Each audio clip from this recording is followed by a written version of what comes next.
députés et sénateurs, vous avez un rôle à jouer pour aider à corriger les excès du passé. Vous les collègues du Grand qui quittez les groupes armés, je vais le dire.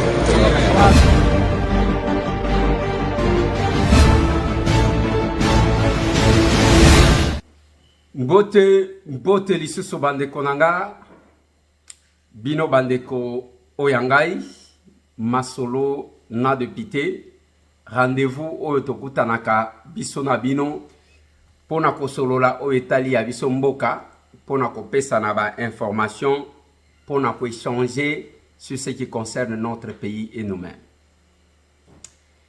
Masolo na député za cadre ya restitution ya oyo biso tosalaka en tant que batindami na bino to ba représentant na bino masolo na député eza cadre oyo toechangeaka mpona koyoka oyo bino bolobaka pour que tokoka kose complete tomema yango esika oyo esengeli komema. Masolo na député eza cadre ya recadrage ya oyo tomoni ke eza yango te kozongisa na nzela. Masolo na député eza bokutani bwa famille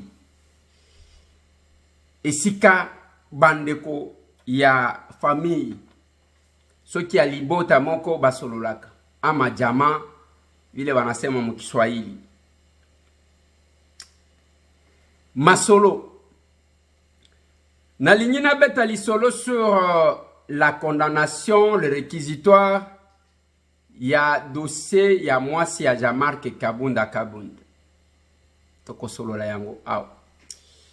Masolo na député tokosolola dossier ya pardon ya Caleb Mouton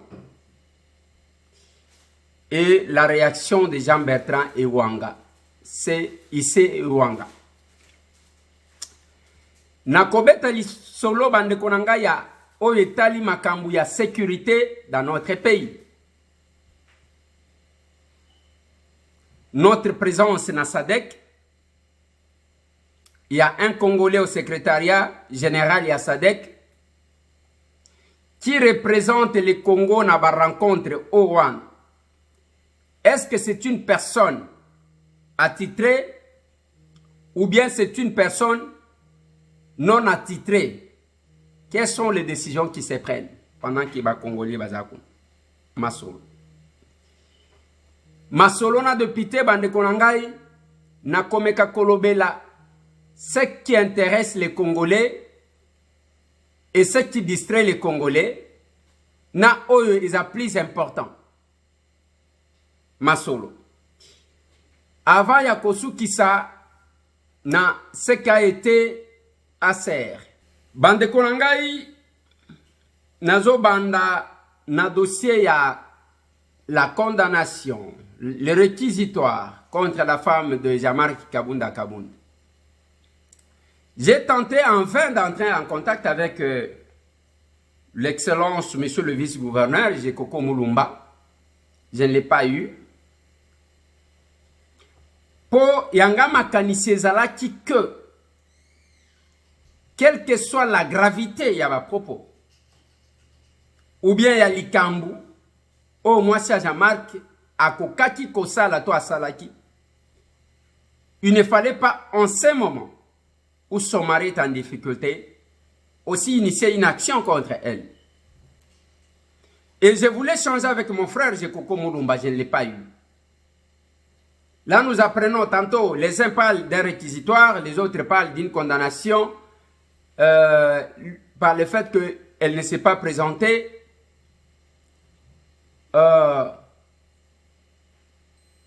Mais Ngaye est dérangé énormément, je dois vous le dire. Et déranger ngandenge nini ezala ngamu tunazoloba awo ezala Jekoko Moulumba toyebi pasi o ezalaka soki bakangi yo yango na lobaka na bino ne bandeli na lobi oui Jean-Marc Nathalie na ndenge na yo kyawa ke yo moko lobite olia kotina na résidence surveillée envoyez-moi en prison obimi simisapi ale au pépi. Et ça problème te. Mais keba toyo kalobi ke okomi kobela. Je connais les cadres. yango bomonaka beaucoup de politiciens, beaucoup de personnes akotia monoko batie na prison lobby na ligne kufa nazo katolo pasi nazo kaboyboy. Nous connaissons leur réalité. Monoko wana ko sila sans problème.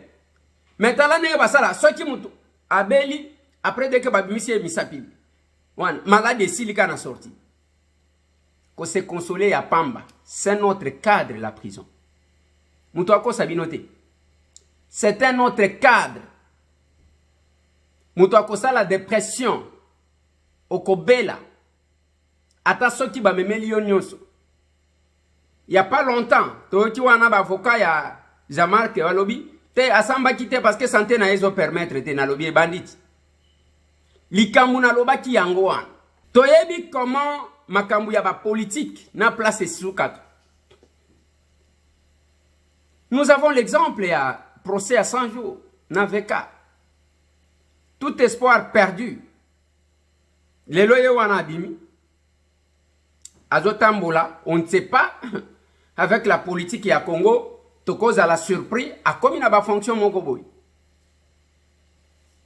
Et nous estimons toujours, ça c'est les conseils.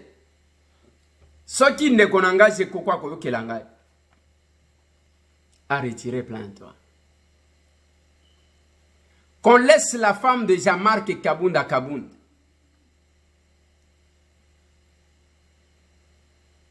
Azala lokola mutu azali ko kende ko consoler mobali na ye na esika wana. Je sais que place Jean-Marc Azali. Ero ya sia zongi mutu. Je suis parmi les rares personnes ngaitam. O ba benga Jean-Marc na lobi papa. Ndenge makambo ezo kende boeza bien te. Benga chef de l'État. Solo la na ye. Ba mususu wana bazoyemba kaka 520 giga 520 giga bazakuna. J'ai été même attaqué boyoka nenge bato bazo finga ngai parce que j'ai fait cette proposition là. Et je m'étais dit, est-ce que Jean-Marc comprend que Mukolomoko il va se retrouver tout seul, peut-être qu'Ana Mwasinaï et quelques membres de sa famille. Le reste bakobanda koloba yo kakate. Lelo c'est ce qui se dit. Jean-Marc a fait nommer les gens. Jean-Marc a ses ministres dans ce gouvernement de Sama. Jean-Marc a ses mandataires. Naebi sakibino même pas IGF. Nga naebi batu moko, ba petit moko. Oyo kutu bazaki comme les infiltrés dans les combats. Bazakunat, l'inspection générale et la finance. Il touche $7 000. Dans le calme, 7 000 balles. Moi et Sili, a 7 000. O azolia yemoko, pas comme mbongo ya député. Même alors, ceux qui zalaka que ezamuto abundaki, ceux qui mutu aza vraiment na parcours. Non, on faisait nommer les gens sur base ya ba flatterie o bazalaki kosal. Et aujourd'hui, qui parle encore de Jean-Marc? Je vous ai même dit, je connais bien l'UDPS, Ngaï. Naebi très bien le succès à l'UDPS. Moudouami kosate. Kolanda ba combattant wana te ba koyembela yo lelo lobi soki ba retire yo kaka manto wana esili kaka bango wana ba kobalukela yo. Succès ya UDPS ezaya batu ya Etienne. Soki omoni ozui yango mwa muke ba déficit ko déficit. Dès que ba retire yo yango ba ko bana ko se retirer malem. C'est ça les combattants. Je vous ai toujours parlé de Belchika. Je vous ai parlé de Mutanda, Alexis. Je vous ai parlé d'Albert Moleka. Je vous ai parlé de Jacquemaine Chabani. Je vous ai parlé de Valentin Moubake. Nous connaissons. Je vous ai parlé de Bruno Mavungu. Ba onyon sonazolo ba. Ba tubayembela bango dialelo bazongati. Namoni ba mususu bazaki très proche à Mavungu. Lelo ba uti konomé bango parmi ba mandataires obabi. On les a nommés. Quelqu'un qui vous disait que non, Mavungu, oui, c'est ça, c'est qu'il y a un homme fort. Tant que Mavungu va se retirer, il y a Kenaï. Et Tibala, qu'est-ce qu'il est devenu? Après avoir été Premier ministre. Je connais l'UDPS. J'essayais de donner ce conseil à un frère, mais le Kolazaki Koyoke la Mutute, il pensait que Bisoyo, tokolo ba eloko te ya zalaki l'homme fort du pouvoir. Voilà. Mais place à Zali, azo milobela ke les villageois, monsieur Tambo, alobaka nanga soti na yo kakaye. J'avais essayé de me battre pour que ndeko na biso azonga, non? Azaki na bato bazo emela e. Na moni mususu ayake pananga. Na lobi na yo. Yo koloba nini? Oh lobby, moi je cause avec les chefs de l'État. Na lobby, bino, c'est vous qui avez induit Jean-Marc en erreur. Yo, Nengozawa. N'est-ce pas, tu m'as insulté? Oh, publié. Alors que moi, j'étais vu venir à l'IDPS. Nga itambo na mona yo. Na yebi même toi mema yo. Na yebi même toi mema yo. Je connais bande konangai. Et aujourd'hui, Jean-Marc est tout seul. Tout seul. Même bateau, oui, qu'il a fait nommer. Naïbi ke bazotinde la kaye mouke par des personnes interposées, ainsi de suite. Mais ce qui otali en réalité, Jean-Marc est tout seul. Chacun cherche un positionnement. Nakosenga nande konanga jekoko mulumba. Quel que soit ma bé que la femme de Jean-Marc a salaki contre yo, osa un acteur politique. Ceux qui ont côté Kobosa na yango et kozala malam. C'est ma demande. Je vais aborder la deuxième question. Nous allons aborder la question au Italie, le pardon de Khaled. Tovandi Tomoni tweet, il y a Jean-Bertrand Ewanga. Issé Wanga, il a pardonné Kalev, un lobby qui a sengaké pardon, et tu as même explication. Que bakenda ki bakutani na restaurant, selon lui, Jean-Bertrand et Wanga, c'est sur invitation. Il y a mon vieux le prof Lumanu, et encore un vieux à moi, le vieux Ingele Photo. Kebakutani dans un restaurant na Gombe. Et kuna aye akuti la femme de Khaled qui lui a passé son téléphone. Basololi Khaled azo sengaye pardon et keye Jean-Bertrand et Wanga ise Wanga alimbisiye. Ba polémique et bandi. Quelle est la version que nous avons? Version biso zanango eza un peu ndenge mususu. Basenga kabolimbisi dans ce cas d'espèce. Kalev azalaki bafundiye. Tango ayoki bafundiye apakati mbangu ake abatami. Et d'ailleurs, barumere bandi bazo bomba ye pa mutu boye bazo bomba ye pa mutu boye. Tango akeko batama, qu'est-ce qui va se passer? D'abord, banani bafunda kiye. La liste que nous avons, il y a 7 personnes au bafunda ye, Jean-Bertrand et Wanga azate. Et aujourd'hui, la question qui se pose, est-ce que Jean-Bertrand et Wanga, ise Wanga, a funda Kalev? Ce qui a funda Kalev, a funda ye wapi? A déposé plainte quand? Et là, aussi, les autres disent que l'ancien chef des renseignements a se trompé. Parce que parmi les plaignants, jusque-là, la liste est tout ça, je crois, Batoubakoz à la 7, je crois, il y a Vano Kiboko, il y a Francis Kalombo, il y a Jean-Claude Mouyambo, il y a Christopher Ngoyi, il y a Tito, un sujet rwandais. Nakoye Sabino, pourquoi? Il y a Tito Anafunda Kaye. Il y a encore qui un certain Kapepoula, oui. Je crois. Batou. Debaoua. Batouana ne va déposer ba plainte na bango. Il y a quelqu'un qui est à Goma, je crois, ou encore à l'Équateur. Ou à Kisangani. Parmi Batoyo ba Fundaka. Jean-Bertrand et Wanga, ise Wanga azate. Et comment l'affaire a commencé? Tangu Kalev ake abatami, abandi qu'on négocie à travers le circuit naye.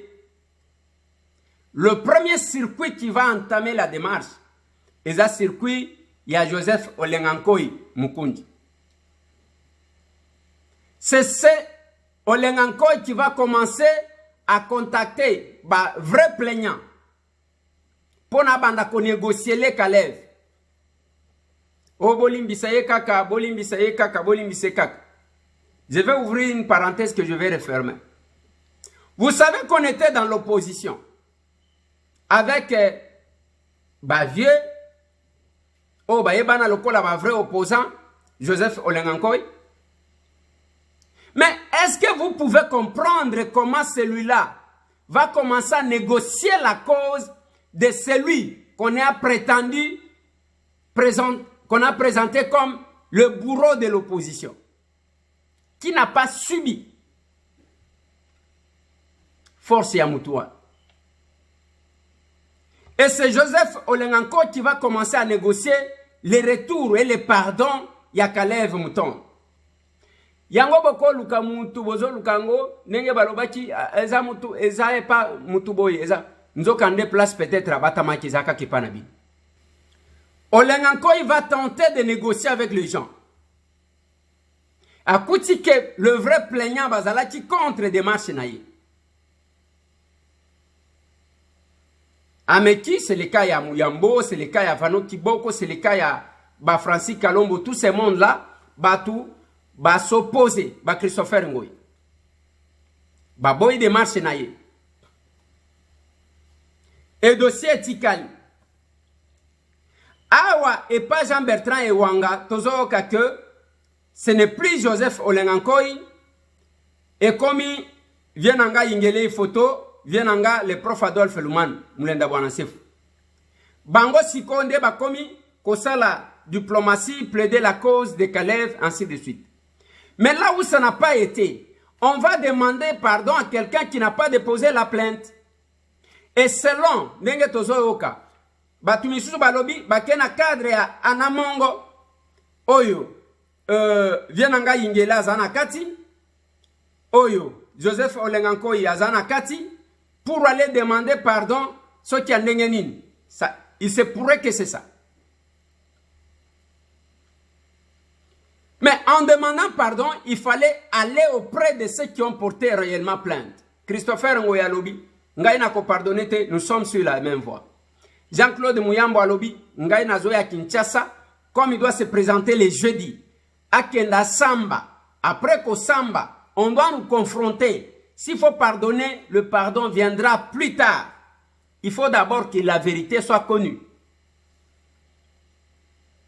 Et chacun, yabatu sete wana tutangi, akota na aner mukolonaye, akota na makala mukolonaye, na dossier naye. Je vais donner le cas, ya Rwandais, les fameux Tito dont je parlais.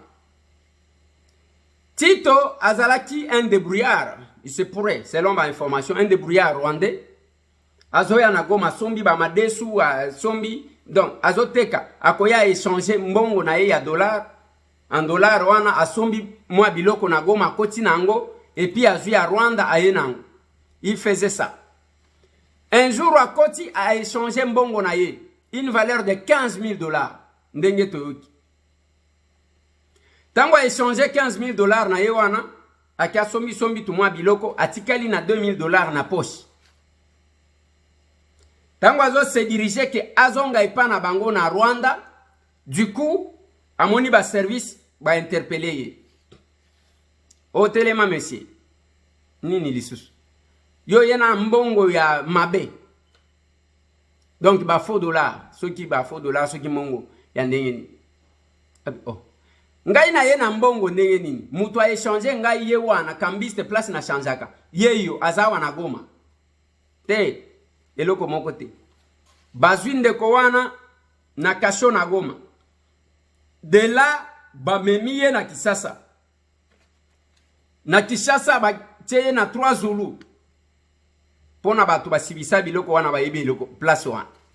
Tangu ba teye na 3 Zulu, asali 3 ans. Batu ba yeba kesika azalite. ezana justice moko te zoyeba ke mutu moko akangama kuna avanda kuna na 3 Zulu pendant 3 ans. Le monsieur pesait, selon ma information notre possession, pesait 168 kilos. Ayako bimakuna na 68 kilos. Pantalon moko te zoko kaye. Ba meme na makala. Bilamba basili ndenge wana ba meme kuna. Tango akomi na makala nde ba démarche bandi ko salema, finalement il a été libéré, évacué vers son pays Rwanda. Et tango ba yoki ke mutu abimi ayepe ko déposer yaye plainte à ce sujet. C'est le cas qui ne m'intéresse pas trop. Parce que ngana tuni à ma source, j'ai posé la question, les Rwandais ayeko salani na makambu na biso. Nde ba relatenga ungana ebisibini. Et chacun na bato ba fundaye, Francis Kalombo azana yaye ba raison, Jean-Claude Muyambo azana yaye ba raison, Vano Kiboko azana yaye ba raison, Kapepula azana yaye ba raison, Tito Tolobi azana yaye ba raison, Christophe Ngoyi azana yaye ba raison. Sikoyo, leur yakosenga pardon, baluki la facilité. Jusqu'à maintenant, dis-moi qui est peut-être, vient engager Jean Bertrand et Wanga, ako pesa peut-être une autre version. Il n'a pas été plaignant.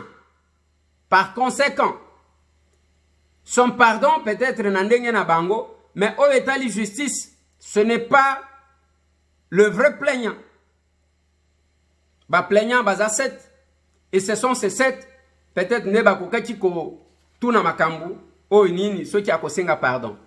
Mais sinon, la position de Muyambo, Eza Owana, ce n'est qu'après confrontation de ce qui vérité yebani de akota la nini.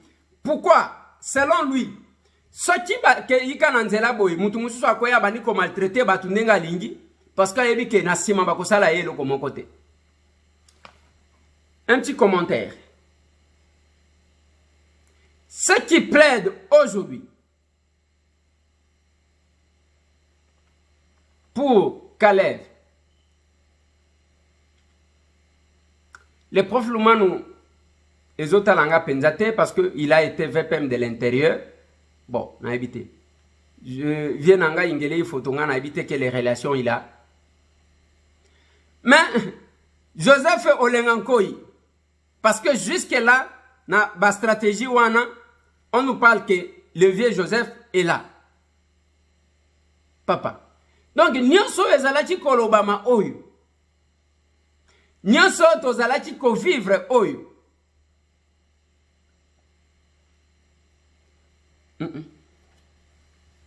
À vous la suite, votre commentaire. Natikeli bino bino vos commentaires. Nalingi aborder question yaba congolais na Sadek. Bande konanga cette question ya Sadek eza question moko nalingi quand même na meka kolobelango mwa muke.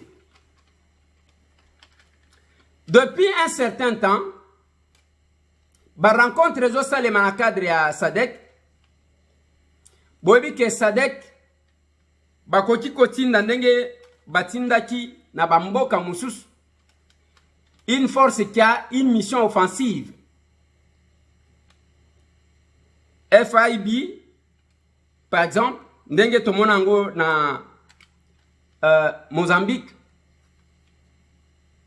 Cette force-là, yango ezaloko la Monisco te ce qui va intervenir au commandant Monisco, Monique, Monisco, je ne sais pas, Monisco ndenge tozo benga bango aw. Bako kende ko s'interposer. Bango il faut basal. Alors que bango bakoti ko attaquer ba rebelle te. FIB azana makoti ya ko attaquer ba rebelle. Azana makoti ya ko attaquer bango. Parmi ces missions. Au comment on a bloqué tout de suite, bazo tchaka ba mission mususu. Mais qu'est-ce qui fait que tous les difficultés, bande konanga, il faut tout ça la Keba, qui représente la RDC na ba rencontre à Sadek. Et pour nanini balingi kocha tout de suite en place secrétariat général pour que ba lever ba option ya makambo misusu. Ndenge ka tozana bitumba awa. Boyebi que le Congo a dû envoyer ba militaire na Mozambique pour na okende ko intervenir. Ba ke kuna ba intervenir avec un apport, un appui. Parce que tant que le bureau, le secrétariat général les en ont installé, c'est le pays qui envoie ces éléments, qui supporte ces éléments. Mais à minute, comme la situation a essayé de se stabiliser au Mozambique, Balingi, batinda mission msusu ya stabilisation. Na Mozambique. Bande konangai, boyo kangai likambu na linyina ebisabi. Na ba rencontre yandengo wana, le représentant de notre pays sont généralement pas les personnes attitrées. Parce que Nabilo Kwandengoana, ce sont les chargés des opérations de Baza censé Kokende. Ce sont le ministre, il y a la défense de Baza censé Kokende. Parce qu'il s'agit, il y a question à Bitumba. Et aussi plaider la cause, on ne doit pas assister, soutenir les autres pendant que chez nous, il y a une situation similaire. Mais banani bazo kende kuna. Normalement, c'est le ministre de la coopération régionale ndem to akendaka. Ndaza kaloko la point focal. Na makambo sadek.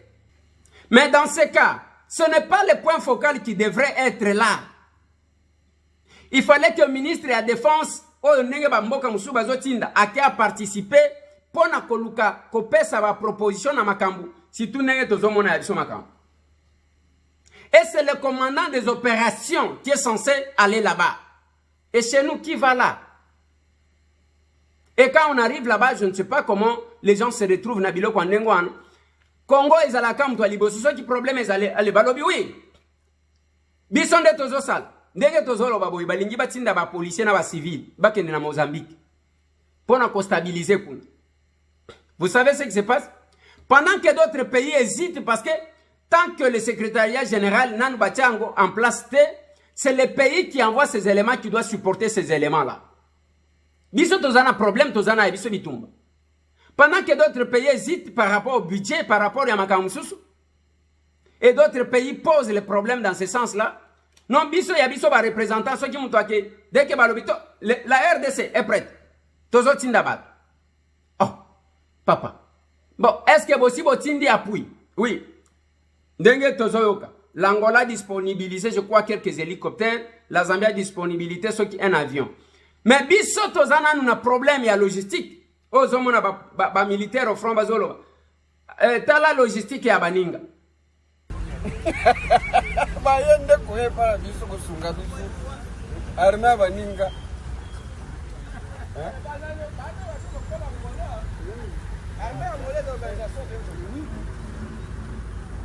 Mon armée baninga, ou abino kolunga lunga kaka, kolunga lunga kaka. Donc Congo est un pays organisé. Armée baninga. Ou mon logistique à baninga. Ou logistique à baninga, logistique à baninga. Mais ce qui représente la RDC, bazozo makambo avec légèreté, on ne comprend pas. Et comment le la COP na bango parce qu'ils sont habitués à aller là-bas et personne qui tient à Koyeba, place en bazo kende bazo lobanini. Quels sont les engagements qu'ils prennent au nom de l'État? Est-ce que l'engagement ils ont bénéficié biso? Dengue balobia qu'il faut envoyer les policiers, envoyer les civils parce que parmi les civils les ana ba o ba ko gérer ba hôpitaux, qu'est-ce que j'ai dit? Ba prison pour ceux qui ba kangi ba terroristes wana, il faut batia bango kuna. Mais la RDC yem to liboso. Tozana ba. Batuango baza déjà, toza déjà na 5 personnes na Lubumbashi. Mais papa, 5 personnes na Lubumbashi, nani a sélectionné bango? Bozui bango sur base de quoi? De quels critères? Et qui les a choisis? Et tant que yozo wele la cause d'engagement wan, il faut que la RDC ait supporté Batouane en attendant la mise en place. Il y a secrétariat général, il y a Nin.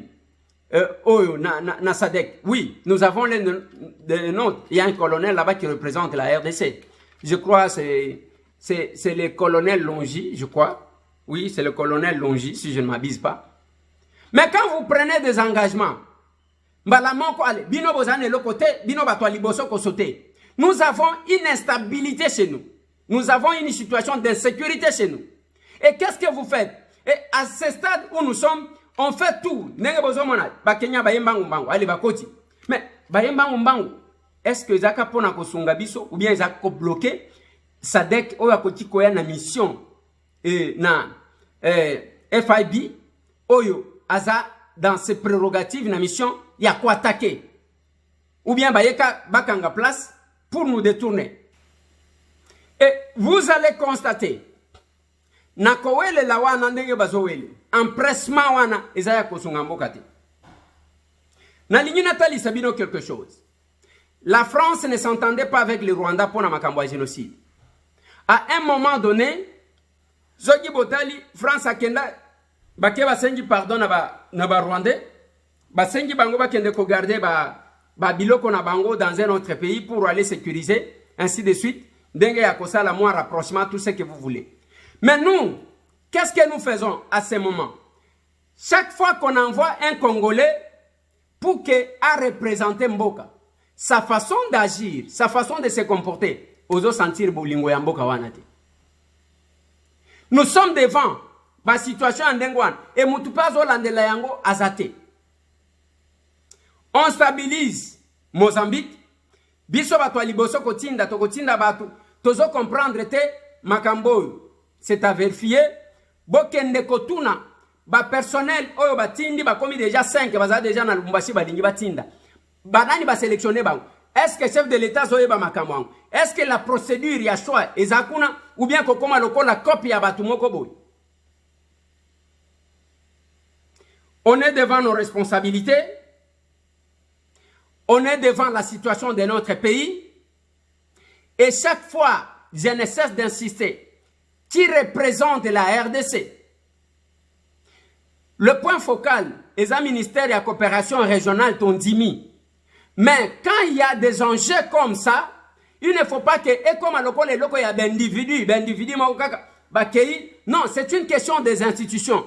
Normalement, ce sont le ministre de la Défense, ce sont les chargés des opérations qui viennent. Mais chez nous, la RDC, on envoie qui?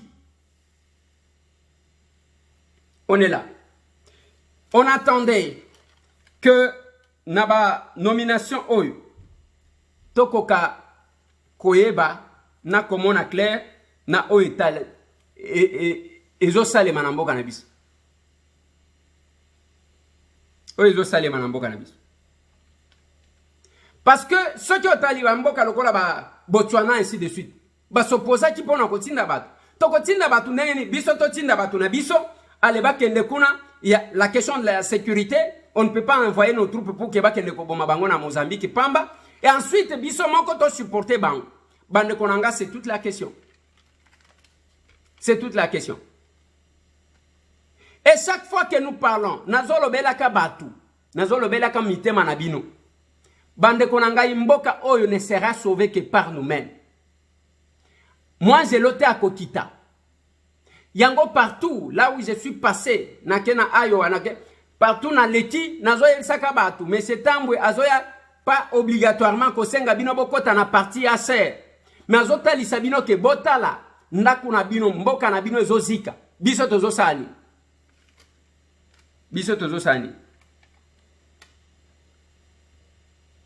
Et pendant 7 ans, la société à gaz na Mozambique sont protégées par les Rwandais. Mais Rwanda wana pona batinda ba allemand na bango. Boyebi engagement bazwana ba français. Boyebi il n'y a rien pour rien. Ils ont un engagement bazoua.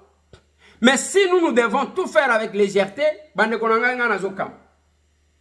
ça m'étonne et ça me fait mal. Mais chacun a sa part de responsabilité. On ne verra pas que la RDC, on ne verra pas que le politicien. Il faut total amutuna mutubisika azali. Je vous ai parlé. Awa, mi colonio soit nazana problème. Problème nazana ngweza ya bande kwa Congo Airways. Ndeko Eliezer biso to votayo quand j'ai commencé à aborder cette question-là, on a envoyé les gens nous attaquer. J'ai dit, ce ne sont pas les politiques qui sont chez Congo Airways. Bao bazo sala tout. Omani makambo salema ki na Congo Airways. Yango zo salema na makambo sadek. Bake ko louer avion kufa, baye batie yango, bango ba commission na bango. Après bakamati avion wana bazongisi yango. Biso to bosani mutu akolandela zate. Mbongo wane ke ndengwa. Pendant que bajan ya Congo Airways 19 mois d'impayement. Mais bazo ke équipage avion wane kufa, bavani na hôtel ya makasi bazo futaka bango chaque fin du mois. Est-ce que nous aimons notre pays? Est-ce que tu as cannabis? Chacun doit mener quelque chose, doit faire quelque chose. C'est le message que je fais passer. Même quand je parle de la serre, tant Moutazolo, yo kaka makambo serre, tozana poste information. Mais les informations que je donne, il faut qu'il y ait des propositions. Ce qui est zaka koyoka boy tikali. Bon, ndenge na monaki na Aiwan. Ndeko moko alobi. Bon, ndeko Eliezer, Miami soko titangai.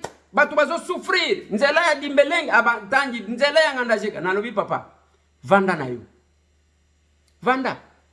Natuni olongwamboka na mbula, ça fait combien de temps? Bisika nyoso tanyi wana, ebisanga plisa bisika yo so koma. Mais vous parlez à quelqu'un qui vient de là. Bon vanda, bo ebisanga ba doléance na bino ngana mema yango. Mais oya Congo botu na ngai parce que moi je viens de là. Olinyo pe sanga d'information il y a Facebook. Olinyo pe sanga information à réseaux sociaux. Alors que moi je parle petit doigt. Na kwa ebisa yo esika boy. Oui okozwa une information, peut-être esika nga na koma kité, oui au pesingai, mais nous devons vérifier. Et non kotalis, tokotika la nzembo kake, peuple azo souffrir. Mboka wana batu azo souffrir. Mais qu'est-ce que nous faisons pour na stopper makambuya o ezo faire souffrir bat? Qu'est-ce que nous faisons? On va rester en train de se plaindre, en train de s'alarmer sur les trucs, sur les réseaux sociaux. Et zandengoa. Aux réseaux sociaux, makelele. Mais qu'est-ce que nous faisons? J'ai dit aux gens ceci. L'action commune pour la République, tout tient en place comme un cadre. Il y a que tokoza la minimum. Tomeka ko sauver mboka o. Pas batubazolo bakaka koloba te. Total, qu'est-ce que nous faisons? Bisomokoto, ça là quelque chose. Et non, il y a qu'observer. Bon, ceux qui ont continué les réseaux sociaux. Bandeko, ba rebelle, ba kotikuna. Et yo salini. O kotikuna, bandeko. Ma, bozomona na minitoyo. Ba koti, ba salibo. Dans tout ça, yo zaliko sala nini. O bazo piye mboka. Après, ok, koliana bato ango ba piye mboka. Chacun a sa part de responsabilité. Et moi, je dis aux gens, je dois dire merci. Na bandeko ya demoi, oyo na Iowa, bayamba kibiso, na ndenge sengeli, ambiance kitoko, la fraternité, nous avons échangé jusqu'à tard. Je dois vous dire merci. Wanafikiri kwamba wanamtumikia Mungu. Alors qu'ils apona bango. Kumbe ni kwa ajili yao wenyewe. Quel que soit ça, Noé asalibwa tunabana. Na ijapokuwa vile basi Noa kafanya chombo na lokola sali babomba kangote alobi na bango. Boya kasibokota. Sababu parce que mulizoya. Wokovu hawezi kufichwa, anawaambia mje muingie sababu mvua inakuja. Ah, est-ce que kuna libokeza? Je, kule kuna kuwaga liboke? Wewe libokete. Unajua liboke? Est-ce que kuna ngulu akapeleza? Est-ce que kule ile nyama ya nguruwe yenyewe wanachuma mzuri inakuwaga? Ya tovanda na biso. Ils oublient que wanasahau kwamba ezapona ko sauver vie kwa ajili ya kuokoa maisha yao. Mais jusqu'à ce que hadi wakati mbula ebeti. Mais avant ebeta, mbele mvua Dieu a dit OK, problème ezate. Nasema basi ni sawa. Kotsakaka biloko nyoso ya mwasi na ya mobile à travers échantillon wana je vais multiplier. Ingiza wanyama wote wa kiume na kike nitaweza wataweza. Naza pasteur de mais nazo pesa exemple. Ninapana mfano. Yango biso tosali parti politique moko wabengi ACR. Na ndio maana sisi tumeunda chama ya siasa ambayo tunaita ACR. Parce que tomoni que politicien, omoni ndenge nazoloba na koloba na bino awa na bini wana na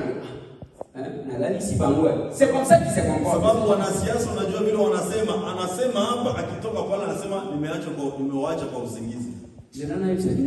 Wacha ni foto ya ba Augustin Kabuya, ba Shadari. Muliona picha ya Augustin Kabuya, Shadari? Bomona kibango. Muliona hizo picha? Bomona kimiloni na bango lokola watu waswana. Mnaona kwamba wanacheka mpaka hapa. Après tant que vous na bango ka debosi. Na wakati wanawauliza na bisoto za contre. Wana mtu alamukati. Mtu alamuka anasema sasa kasoki alinga kata kubenga Felix lokola Tshisekedi. Apendaki kuita Felix. Ya benga kaika Chilo. Anamuchilo. Donc après bon ils assistaient mais ils anasema ils allaient voir notre lobakate elle moko to go vanda tuzolia donc bino bolia ensemble kupata ke kuzoka kula batu. Kwa hiyo mnakula pamoja na mnagawanya watu. Hawa na diaspora ndio buzawa. Hapa kwa diaspora. Kuna watu wengine wasikilizane. Oyo watu wa Felix. Hao mmoja watu wa Felix. Watu wa Fayu. Hao wengine watu wa Fayu. Watu wa Katumi na ndio nataka kwa watu. Na ndio kaka ndio lobakate. Ninasema vile mnasema. Alors que watu wana wazokutana na mimi. Est-ce que c'est normal ça? Kumbe wale watu wanakutana kwa bozo komisa batu mnaanza mboga. Kuna nakati hizo msafiri mboga na nibanda. And my last question was about food insecurity. You kind of touched on it while you were speaking. Tuna ngaya suka izalipo na delay. Kozana delay ukipo ete bato bazala ya kutonda. Whenever I watch Congolese news, the biggest issues that I hear that touches my heart is when women are complaining about food. There's no food, and yet we have the best soil there is in the country. What is your plan to maintain food security? Eloko ya monene zalisomi na landeli ba news kona mboga ya Kongo na kwa hiyo kwa bazole la nzala biloko kwa kueleza te. Eloko nini to makanisini ozana mbogo ete toza na biloko kwa kulia ibene na kati na mboga na Kongo. Those are my questions. Thank you very much. Wande mtona na ngaya mesi. Kuna mtona na yoyo si sacrifice na yoyo. Kuna kuya hapo. Nashukuru juu ya sacrifice yako kufika hapa. Mtune zake ezaya kesho kiparti munene wewe ukabili yangu mtu. Swali ni kusema kama parti na komala unajitoa kwa mtu mwingine. Biso tuzaba commissionnaire. Si hatuko ba commissionnaire. Tuzape ba sous-traitant. Na tutumikie watu wengine. Mais na politique. Lakini katika siasa la alliance. Watu wanaweza kuungana. Mais bona kusala alliance. Na katika kufanya alliance biso tozana système moko ya ndenge tozosala. Ce n'est pas na la mutika kabo ina lobimo na sala alliance na Katumbi. Si kwamba alliance na Felix na sala alliance na Fayu. Ni kwamba sio kwamba tunafanya alliance na mtu fulani. Pona tosala alliance, il faut se concerter biso bana ya action babenyango action commune pour la République. Donc tozosala elongo. Wanaita ni action commune pour la République. Ni kusema tunatumika pamoja, matendo ya pamoja kwa ajili ya nchi. Alors, tokotiko kene na ba election, tunaweza kwenda kwa uchaguzi. Tomoni par exemple que tozana ba député muke eke il faut tosangana na ba. Na tunaona kwamba tuko na wadepute wadogo na ni sharti tuungane na watu wengine. Tokotinda ba message na ba fédération. Tutatuma ujumbe kwa mafederation. Torobimbo bino les États-Unis kuna. Na tunaambia watu walio États-Unis. Tozana ba boye. Na watu woni tokotiko sangana na nani? Tunaweza kuuliza tunaweza kuungana na nani? Oyo Kongo ekobimande toko sangana naye. Mtu ambaye watu wanafurahia tungane naye. Tozo sala biloko teke ale na la muzika kabo ina lobimo. Sio mambo ya kusema na tunaingia kwa faida.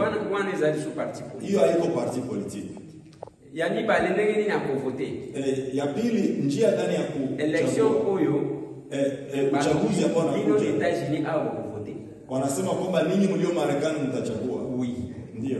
Ezana 5 pays ba kuvote. Wanasema kuna nchi 5 zitachagua. États-Unis, walio Marekani, Canada, walio Canada, France, Belgique, walio France na Belgique. Et je crois l'Afrique du Sud. Na nafikiri na Afrika. Donc wana bokoti kuvote. Wale wanaweza kuchagua. Mécanisme nini ndenge nini kokosala pona watawaambia mbinu gani zitawaruhusu kuweza kuchagua. Mais ce qui est compliqué lokola yo lingaka ngami ngokufuta kadi hiyo ina Kongo. Ikikuwa ni mais loko ngana zoloba, nous devons nous regarder. Soit toponi kozala ba observateur, tolobe na makambo ya Kongo te. soit biso moko to s'impliquer pour sauver ce pays. Et c'est considéré que les salut ya mboka oyo ekoya ke parangai. Na linyi mutu nyonso alobaka ndengwa. Ke kobiki sa mboka wana batu nyonso bapola sauf ngai. Soki o milobeli ndengwa. Mais tokoti ensemble. Ce n'est pas yako vandaka yoza lokola mutu yako kangaka ba erreur. Ah, Eliezer, place wana lo. Na lobaki makambo ya chauffage. Basali toute une vidéo quand je diffusais. Combien de personnes qui m'ont rappelé pour me dire ndeko Eliezer ko landa batu wana te yezo vanda wapi. Makambo wana ezalo kutate. ACR, Action commune pour la République. Bonjour, bonsoir, Monsieur le Président. Eliezer Tambwe, Mwana Kololopa. Je fais cette petite vidéo juste pour te permettre à répondre à la personne qui a voulu faire comprendre aux autres que tout ce que tu as dit, c'était pas vrai. Je confirme que tout ce que la maman t'a relaté est vrai. Et je vais aussi rajouter, il ne faut plus répondre à ces gens-là. Dis-toi bien, tous les capables sont à tes côtés. Et ces combats, tu ne les combattras pas tout seul. Oui, je suis capable. ACR, Action commune pour la République. Bonsoir et bonjour les capables. Ça, c'est la chaudière. Bonjour, bonsoir les capables. Vous allez constater que j'ai mis le chauffage sur off pour que ça ne déclenche pas au-delà de 19 degrés. Bonjour, bonsoir les capables. Voici la fameuse boîte verte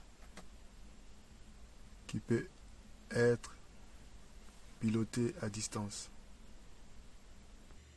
Alors, même alors, c'est en tout cas, c'est ndelo kobiso ngana yoto kobanda ko engager ba polémique et ça pour na ba chauffage ya Europe.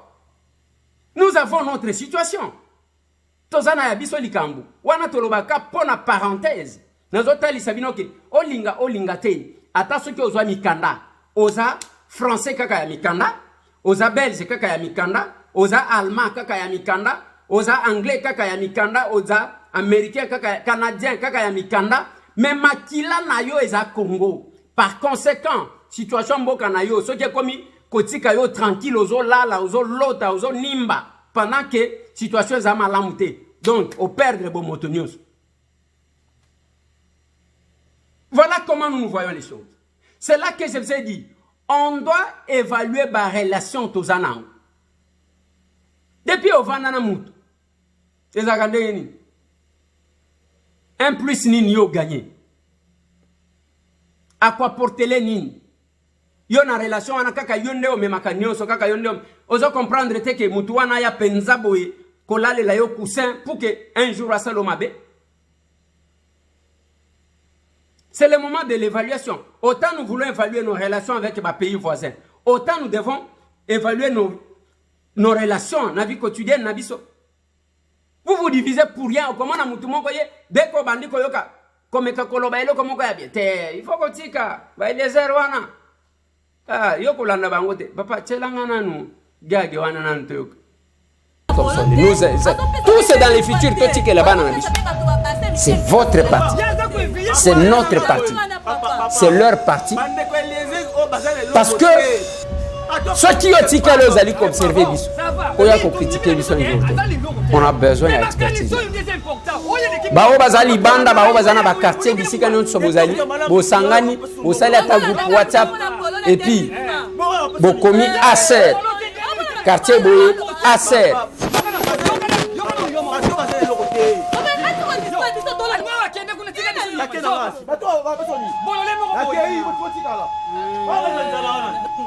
Chers collègues, quittez les groupes armés. Voilà. Kakaboui, ba Eliezer wana kolanda bangote. Mais ce Tambwe fait sa part. Je le ferai, même ceux qui n'azangamo. Réseaux sociaux kozongi sanga simate. Wane zako zanga koyebanga. Jamais réseaux sociaux nenge zawana ovandi okumonte okoloba. Ata eloko moko te. Ata eloko moko te. Muto kotanga na ye kombo ya Monsieur Tambwe pona batu bacha eka. Na tikel yo. Mais ba évaluer yo na Monsieur Tambwe. Total andembo canabiso. Monsieur Tambwe c'est un homme lokola yo. C'est un Congolais lokola yo. Mais vous passez tout le temps à chercher à diaboliser. J'ai même entendu les gens tellement que les réseaux sociaux sont comme à domicile. Mon toi qui a une émission, bon, qu'est-ce qu'il dit? Bon, aux hommes on a makambu, balongwe na débat bazaki kolobela ceux qui va conflit, ceux qui va makambu ni nezana la bakun. Te, oebi ke Fifi Masuka abotana Jean-Pierre Bem. Qu'est-ce que ça vient faire ça? Eloko wana, eyeko sala nini? Eyeko sala nini dans ces débats là? Et c'est ça les types de médias que nous avons. Et c'est ça la presse que nous avons. C'est ça, c'est là où que toi tu passes le temps. Biloko wana, jugez Fifi Masuka par rapport à Moussala Nayazo Sala en tant que gouverneur. Jugez Jean-Pierre Bemba na Moussala Nayazo Sala en tant que acteur politique. Ne venez pas ici nous parler, je ne comprends rien du tout. Donc, Olongwe place yo zalaki, likambo zalaki kolobela, bon, Olongwe mbala moko, Fifi Masuka, mais c'est pas possible, nzambe nanga. Et vous restez là-bas, aux huiles ko wana nde bato bazo kabola. Bande konangai. On doit rabaisser le pays à ce niveau-là. On ne sait pas qui passe là-bas, nde bato wana, bato bazo pesa ka bango mongo, ay, kende kuna attaquer boy. Yo attaquer, omoni yo, il faut kaka attaquer Eliezer boy. Yo il faut sala boy. Nalobi na bino boy.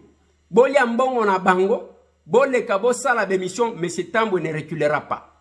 Allez, donnez-moi ce qu'a été l'échange patriotique de ce samedi.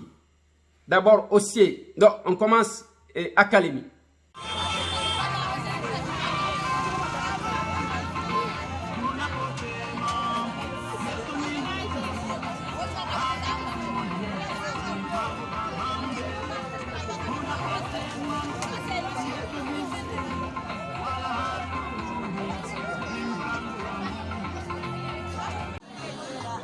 Kalemi Tanganyika, les capables, nous sommes d'accord pour Acer.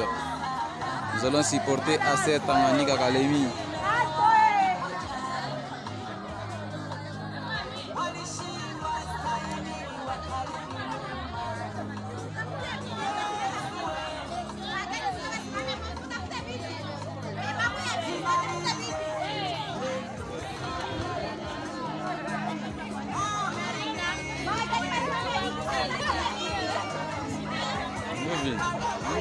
Vale ça.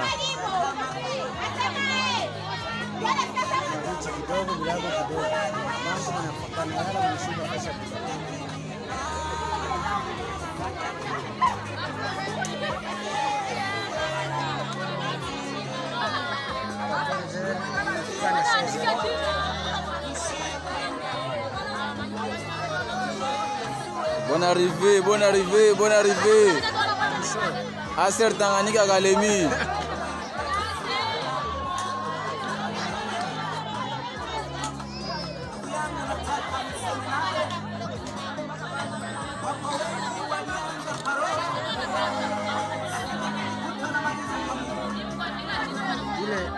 Ile makela chini kanisa cha watu na watu wazima ni watu.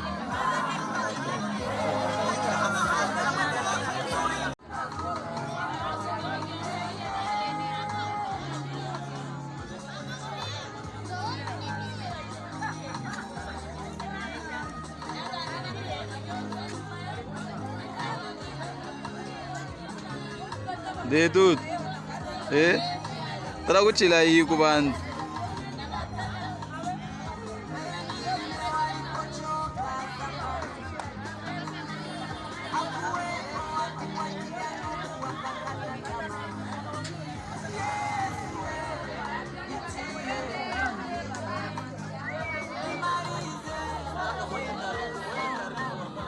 Nyo ne pêche tableau.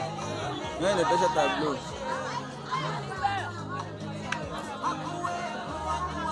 Voilà. Montrez-moi ce qui a été l'échange patriotique à Kabine. Montrez-moi ce qui a été l'échange patriotique à Kalebuka. Nous sommes à Lubumbashi. Viva! ACR, viva! Viva! Viva! Viva!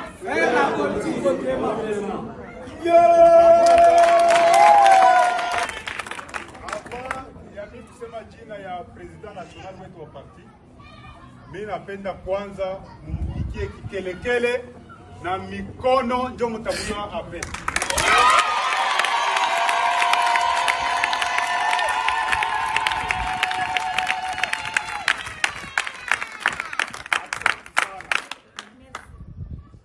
President wa parti yetu Ndeko Eliezer Tambwe Pushi anatutuma leo kwamba tusungumuze na mweye, tumiambie message kiloko yenyewe alituweka, lakini wajua kusema tubioneshe yenyewe itatusaidia kesho au kesho kutwa tutembee wote pa. Sasa mimi namiambia tena kitu kimoja, mu maombi yetu ya hii mashiku, mie na mweye, maombi yetu ni hivi: unaingia tu munyumba pa kulala, si unaombaka pa kulala? Mwe wote mnaombaga mimi na waziri. Okay. Unaomba kumwisho wa maombi, unamwambia Mungu hivi: Mungu wangu, ule tu politicien wote atanukula hapa, anakamata ndeke asema wakamutunzie nje, akufe mu avion.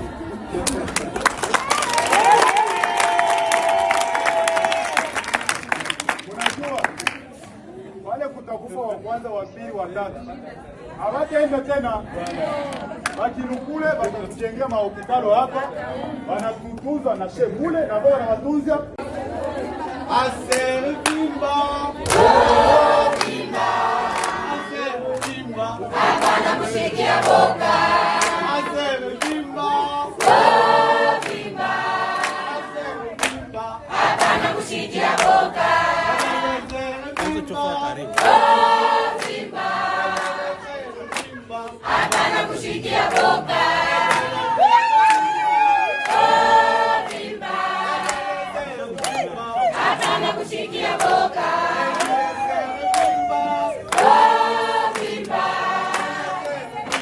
Hapana kushikia boka.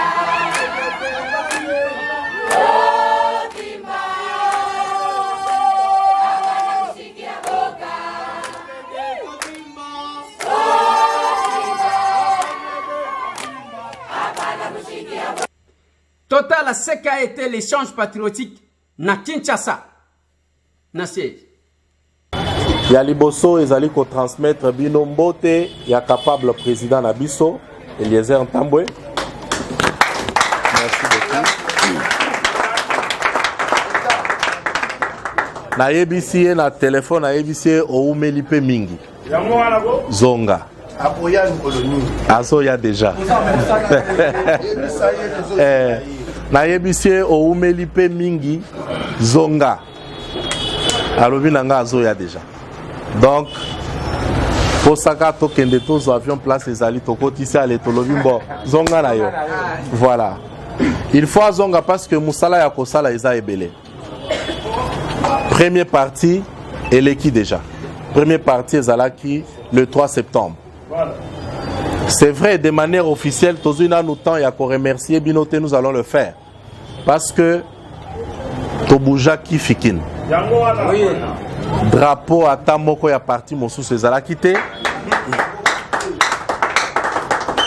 Par contre, manifestation et salamaki ebele les mêmes jours, à la même heure, mais les résultats, vous l'avez vu. Na outi RTNC tout à l'heure, na lobby na journaliste. Bozonga na ba sortie officielle à ba parti mosusu ezala kaka soki manifestation esili omoni ka moi vidéo moko ezotambola quelque part bato bazo kabola mbongo bazo bunda, mais en action commune pour la République ça n'a pas été le cas. Bato bayaki pas parce qu'on avait l'argent, mais au contraire bato ebele ils ont participé. On était étonné de voir Mutuna quartier musée wana par exemple, comment on appelle c'est quoi le quartier encore? Quartier musée, c'est quoi? Vers l'aéroport. Batakulusu.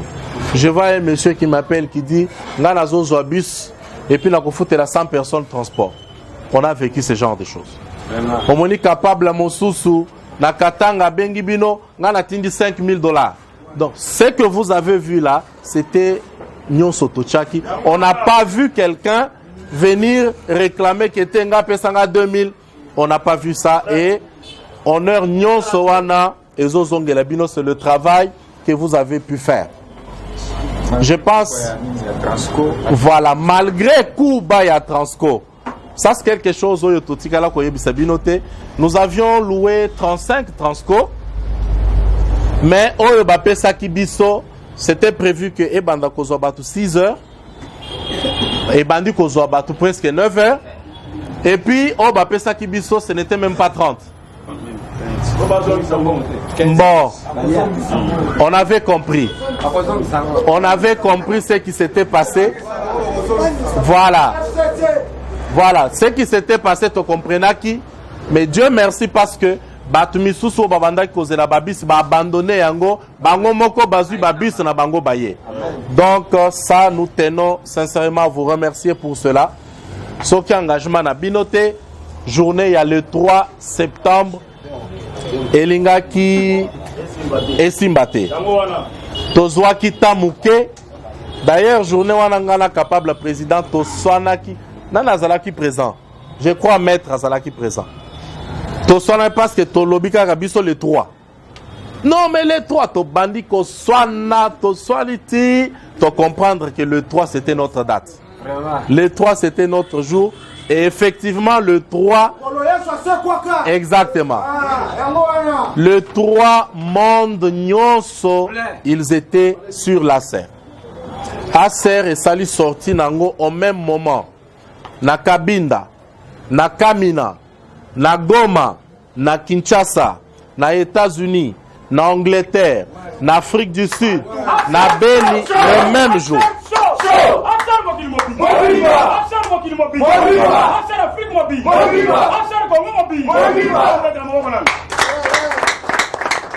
Donc, c'est pour la toute première fois dans l'histoire, il y a parti politique et ça lui sorti partout dans le monde. La toute première fois. Tosilisi, Nake Paris, Kapa président Ke Lubumbashi, to installé, Tozongi, Nauti Katanga, il y a les États-Unis, à Outi Kosilisa, tout ce qu'il fallait. Il y a assez. Donc, on est en train de nous attendre partout et Moussala et Zosalemanaba province. Alors, ce que nous voulons ici, pour la Kinshasa, c'est ça qui m'a amené ici. Il faut Sikoyoto travailler sur la visibilité. Il y a parti. C'est tout ça. Voilà. Donc, Nengen Alobaki qui étape ya Liboso Toleki Yango. Maintenant, étape ya Mibale. Il faut qu'on sente que l'Acer vit. Jamais une parcelle sans Acer. Donc, Momoni Lelo Ndenge Toyeboy. En principe, il fallait Lelo Ndenge Toyeboy. Bisonyo Sotolati Bapolo na Biso. Et aux Obima, quelque part, il y a quelqu'un qui verra que Acer. C'est très important. C'est comme na Moussala, Nangaï, souvent, Nabando Yebisa, collaborateur, Nanga, les week-ends. Parce qu'on était na Biloko Foot, week-end, Moutounyo Salata, Varese ya équipe à Kumisaka. Parce que vous verrez que na Bakilian wana, Ezakaka o Aza Moutialou Popo, Mosusu Moutaveya, ainsi de suite. Donc je voudrais vraiment, Tobanda ko accorder au moins journée moko. Olati Polo ya Acer, Oyokipe c'est bon. Wana ya Liboso. Ya Mibale, il faut Topanza Sang.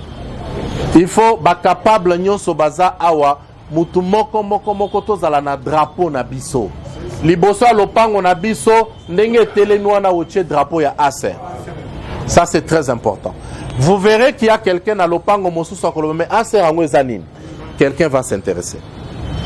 Ça c'est très important. De la même manière tozolo belayango ba capable baza awa na ba cellule na biso lisusu. Imaginez-vous, je prends par exemple les capables Mutombo Vandiwana. Voilà. La cellule naye Aza na plus de 400 personnes. Chez drapeau ya Acer, Liboso Lopango naye. Vous voyez un peu ce que ça donne. Imaginez-vous que na météo wana nous avons 300 drapeaux. Na bamapango ya bato. Ça va amener les gens à comprendre que Moussa les Salem. Vous comprenez un peu ce que nous donnons comme message. C'est ça ce que nous attendons de vous maintenant. il faut tokoti étape oyo tokoti est important. Il faut topé sa message à makasi ba comprendre que ASER ezali parti ya mukete. Plus que ça, tozana na ebandeli, on a dû maîtriser déjà ba makambo epele. Déjà moi, si ça c'est le résultat, il y a manque de communication, je suis content. Je comprends les capables et révoltés parce que ils pensent qu'on pouvait faire plus. Ça c'est, je concède. Mais Eza et Bandel, on a que, je crois, 2 mois et quelques jours. Hein? Oui. 2 mois et quelques jours. Le 8 et 5, 1 mois et 5 jours. 1 mois et 5 jours, vous pouvez voir le résultat. Donc, allons-y mollo. Mais, aujourd'hui, en compte, remarque, il y a capable. On va améliorer encore communication, il y a lobby, n'a après lobby, mais déjà soyons contents de ce que nous sommes en train de produire. Ça c'est très important et engageons-nous à produire plus. Tous à la balangage à boy. Donc vous sentez que c'est quelqu'un qui veut mieux faire, mais par contrainte et cause à la zalaka. Ça, allons-y au-delà de tout ça la lissousou et belé collègue. Peut-être week-end à Liboso, oh yotokosa la tournée. C'est sûr que ngana capable le président tokosa la tournée wana. On a visiter ba place nyonso échange patriotique et kozala. Ezala na parking ya ba moto. Na tongo avant bobanda, matinée politique ASER. C'est ça ce que nous devons faire. Voilà. Donc bokoyo kakeno masolo kokota. Toyokani no? Merci beaucoup. Ngai natiki bino. Merci beaucoup. Quand je parle de chaud, ASER est chaud. On se rappelle ASER chaud. Et ça qui viva, mais vive qui moi qu'on l'a là. ASER est chaud. Voilà. Donc à lobby, ouais. Je vais te dire qu'on ne fait pas des omelettes sans casser les œufs. L'air président, vice-président Aya, le capable vice-président Aya, je crois qu'à rejoindre sur un point encore, OESA un sacrifice. Descendre sur le terrain. Descendre sur le terrain et qu'on a une église, chaud. Ah, biso est chaud. Et puis, moi je suis d'accord faire la politique autrement. Je suis vraiment d'accord. On doit faire la politique autrement, dans le respect, dans le strict respect des valeurs, des mœurs et tout ce qui va avec. Ça, je suis d'accord. Mais ça n'exclut pas que notre agression verbale. Ça n'exclut pas. Agression verbale, on dit que non, pour faire sentir qu'il y a capacité. On ne dit pas que non, non. Ça c'est pas nous. C'est pas notre nature. Et on tire à la paix jamais aux alabongo. Mais seulement, là, il faut ôter les mains, il faut ôter les mains. Tu vois? Il y a 2 jours, comment tu dis que ça a un débat, makasi na ba ne va pas perdre. Ba autour au monde a kana ba TV na ba agression na ba moi. To beti ba le romora chaud, ba sengi guerre na ASER. C'est parce que tu es chaud. Beaucoup de monde la semaine prochaine ba ko ba na ko attaquer biso. Mais nous avons des éléments à répondre parce que eux ont détruit le pays. Nous avons les mains propres. Naki chaud na biso en tokotia chaud pour faire voir aux gens que Tala chaud na biso c'est pour remettre l'ordre, c'est pour sortir du ténèbre vers la lumière. ASER chaud, ASER chaud. Tokoti pe kotia ya Équateur Mambenga.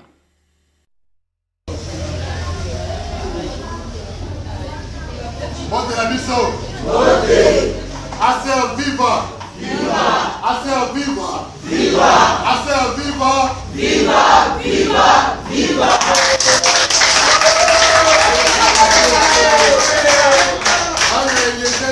Viva! Viva! Bana Eliezer Tambo viva! Viva! Viva! Viva! Viva! Viva! Viva! Toyokana, tu me promets là. Nayaki awa kotala bino na kombo ya Eliezer Tambwe Mwamba. Tozokana. Oyo azali député élu ya ville ya Kinshasa. oyo apesaki nga mandat na kotala bino awa bana ya Équateur 1 awa na Équateur tozokana toyaki lelo mpona koyebisa bino ke vision ya kitoko ya sika endimi vision oyo ezali mpona bolamu ya bato oyo tolobaka na lopoto faire la politique autrement. Faire la politique autrement, cela veut dire koboya oyo bakambi balukaka ba profiter par la biso population. Bomoni pasi bo voter bango bazui pouvoir bazui makoki babosani bino. Honorable Eliezer Tambwe Mwamba aza moto oyo abimisi parti politique pona makanisi ya sika. Aza moto oyo ayiba te, aza moto a détourné te. Apesi ngai mandat lobi ndeko Rigobert kita na Équateur otala bandeko na ngai osola na bango mpona oyo etali bolamu ya mboka. Yango lelo na yaki koyebisa bino likambo ya kitoko eyei oyo esengeli papa pe mama esika ozali osala effort osadire okota na kati ya bwato oyo ezali lokola bwato ya Noé. Aser viva! Viva! Aser viva! Viva! Aser viva! Viva! Viva! Viva!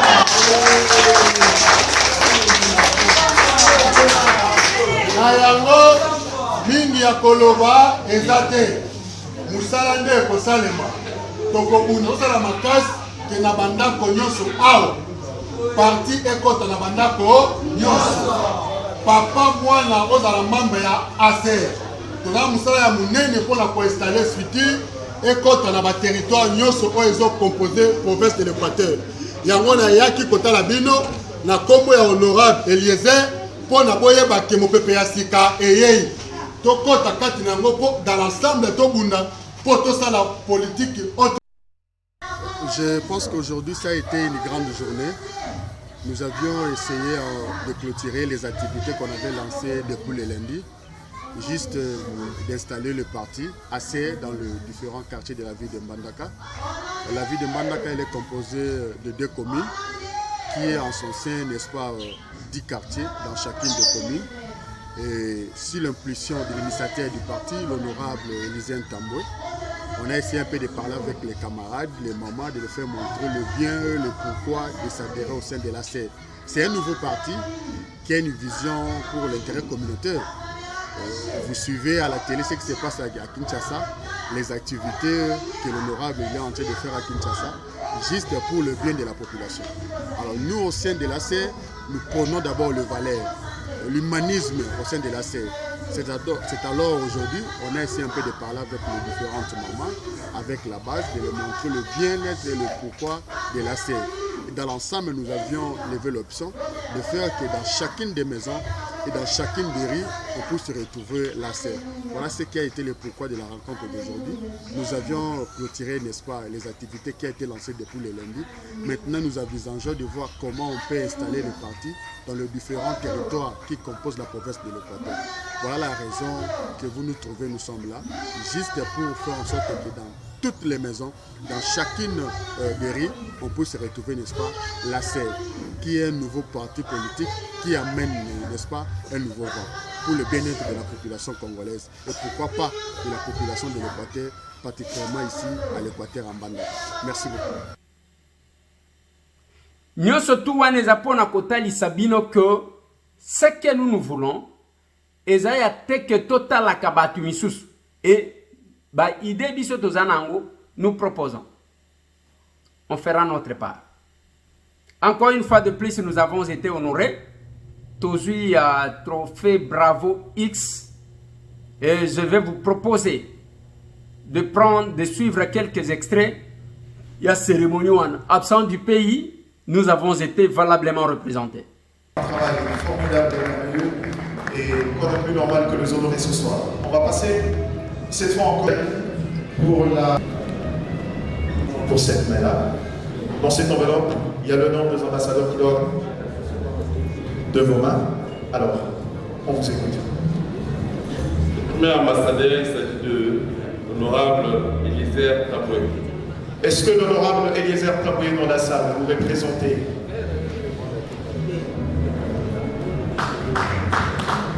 Ah, voilà, l'honorable Eliezer. Encouragez son représentant ce soir qui vient recevoir ce prix. savez l'honorable Eliezer Tamboué, le journaliste qui représente cette profession au niveau de l'Assemblée nationale, mais c'est quelqu'un qui fait un travail formidable et que le jeune, beaucoup s'identifient à lui. Demain de monsieur Canou, je vais me débarrasser de cela, vous allez remettre le prix au représentant de l'honorable Eliezer Tamboué.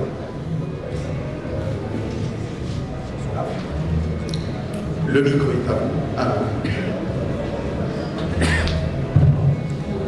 Bonsoir à tous. Au nom de l'honorable Eliezer Tamboué, disons merci à Bravo X. Et il dédie ses trophées aux personnes vulnérables.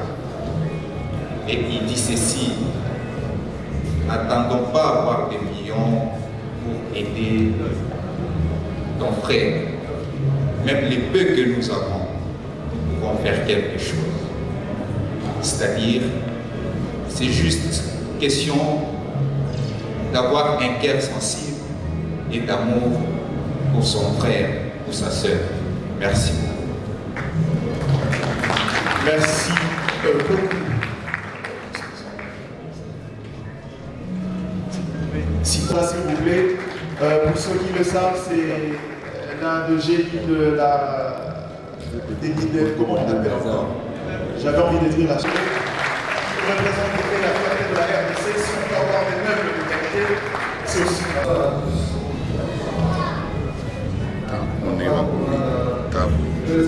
Est-ce que c'est table? T'as la commune, comme ça, image.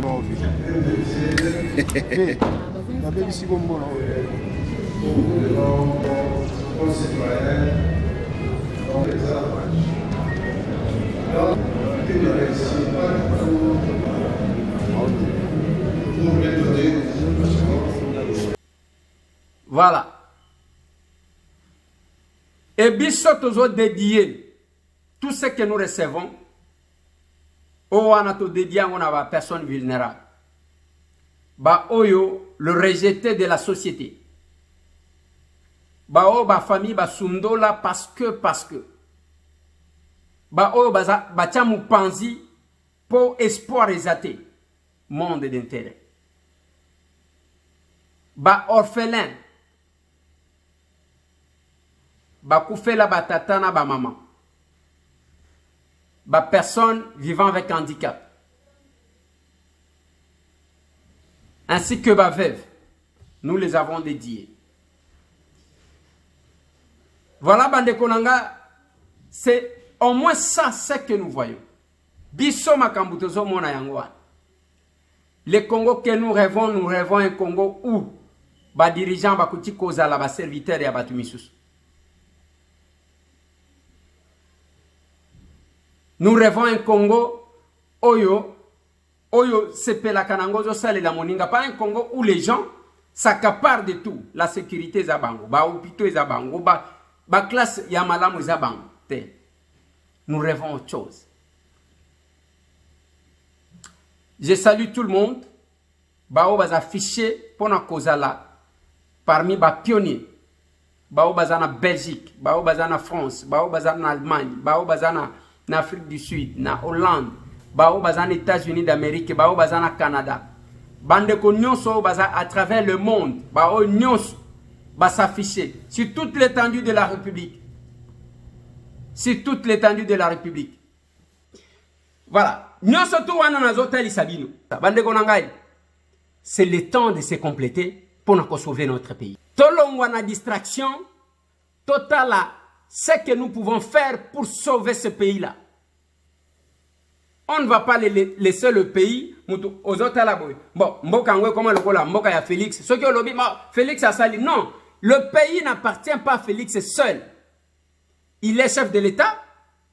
Il a son temps qu'il va passer là-bas. Mais le pays reste. Le pays reste. Nous devons nous compléter. Tous les postes ya politiciens, tout le monde koboye. Tous les postes ya tous de pitié mon koboye. Tout oyo makambu bazolo bayango bazo sala. On a besoin de ces gens-là. Non tu voyez Sabino. Joseph Olengankoi azo plaidé cause ya Kalev. Il s'est battu au four et au moulin. Et nous sommes en face, il y a une classe politique comme ça. Au évité, dans la télévision, ceux qui ont les calobi, Nabutu, Kendeguna Okutaban. Et le col en Zamba, Lingibino Nangonga Oyo. Debo monaki ba photo Oyo Bimaki. Boyoki pe ba propos ya acteur.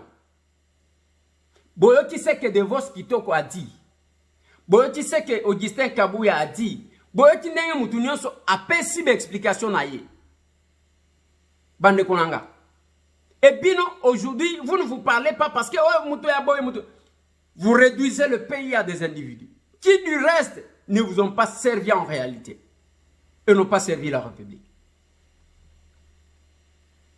N'est-ce pas, Ibsa Kabine? Bisoto tient en place un cadre. Toza na cabine de 102, croisement Kassavou, na commune Kissas. Sur les Bao Bazali Banda, Bokokota na situana. Ok, on s'enregistre, Kobanga te kocha carte na yo. Bakozo ba donner na yo te ko perdre le logo mon côté. Parce que loko bato bazo banga yango. Mais ceux qui osana mboka moko boy, okomeli biso to ko pesa yo numéro ya bato bazakuna, bache yo na groupe WhatsApp bo bandi ko échanger pour vous organiser. Oyo bokocha en place comme structure, bokotinde la biso. Tant bokotinde la biso yango to ko valider to ko nommer. Ce pays a besoin de votre contribution pour être sauvé. Voilà ce que j'ai dit aux chrétiens pour terminer. La Bible dit, quand le juste domine, le peuple est dans la joie. Maintenant, quand le juste ne veut pas dominer, qui prive la joie à ce peuple-là? Quand le juste domine, le peuple est dans la joie. Maintenant, où il est juste à l'indico dominé, nanazo pime la population wana esen. Le peuple va souffrir. Mais qu'est-ce que vous faites pour que ce peuple-là ne souffre pas? Qu'est-ce que vous faites? Et là, comme mon côté, bozo sala pour stopper cette souffrance. Batu bazo banga kozala ba pionnier, ba banda. Bazo linga, bon, total bangona nous ndenge bazo kende. Nous avons besoin de pionniers. Allez, tous ceux qui sont là, vos messages, c'est sur plus 243 998 311 332. Tout répondra chaque fois que nous avons l'opportunité. Tokutani.